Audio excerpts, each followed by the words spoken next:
Hello అండి అందరికీ ఈరోజు నేను ఏకాదశి మిగిలిన ఉపవాసాల్లో చపాతీలకు సైడ్గా నంచుకునేందుకు ఒక మంచి డిష్ చేసి చూపిస్తున్నాను. ఇది ఫిల్లింగ్గా ఉంటుంది, కడుపు నిండుతుంది అనమాట.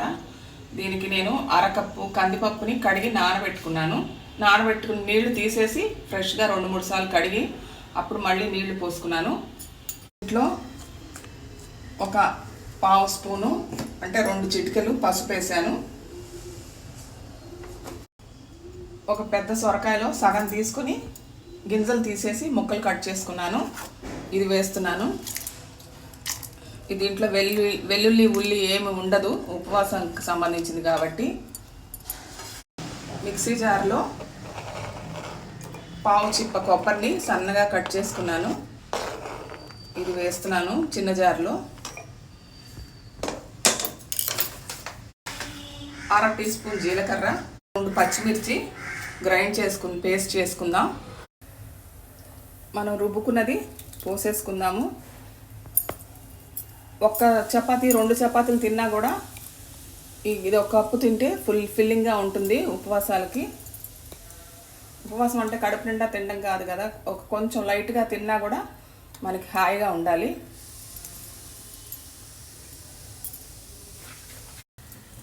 ఇక్కడ పోపు దినుసులు వేసాను. ఆవాలు, మినప్పప్పు, జీలకర్ర, ఎండుమిర్చి, కరివేపాకు.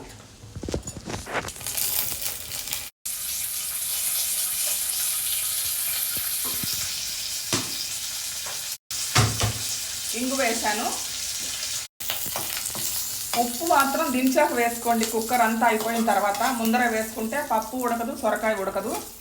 చింతపండు తగిలినా కూడా సొరకాయ ఉడకదు. దీంట్లో నేను ఏం చింతపండు టొమాటో ఏం వేయట్లేదు. ఇది 2 నిమిషాల్లో అయిపోతుంది. కుక్కర్లో రావడమే తరువాయి. మూసేసుకుంటే ఉప్పు వేసుకోవడమే అనమాట. దించాక కారం కావాల్సిన వాళ్ళు కారం వేసుకోవచ్చు. నేను కుక్కర్లో పెట్టి 4-5 విజిల్స్ వచ్చేదాకా ఉడికించుకుంటాను.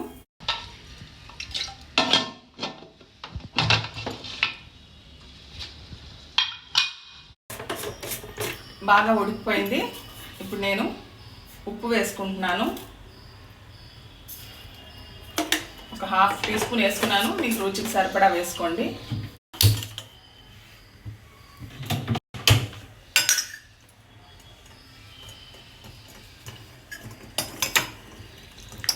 పప్పు అంతా బాగా ఉడికిపోయింది. ఉప్పు వేస్తే పప్పు ఉడకదు, చింతపండు తగిలినా కూడా ఉడకదు. దీంట్లో నేను చింతపండు ఏమి వేయట్లేదు కాబట్టి మీకు ఇష్టం ఉంటే వేసుకోండి, లేక లేదు. చాలా బాగుంటుంది అన్నంలోకి కాదు, ఉపవాసాలు కదా, చపాతీల్లోకి, పూరీలోకి కూడా బాగుంటుంది. Thank you for watching.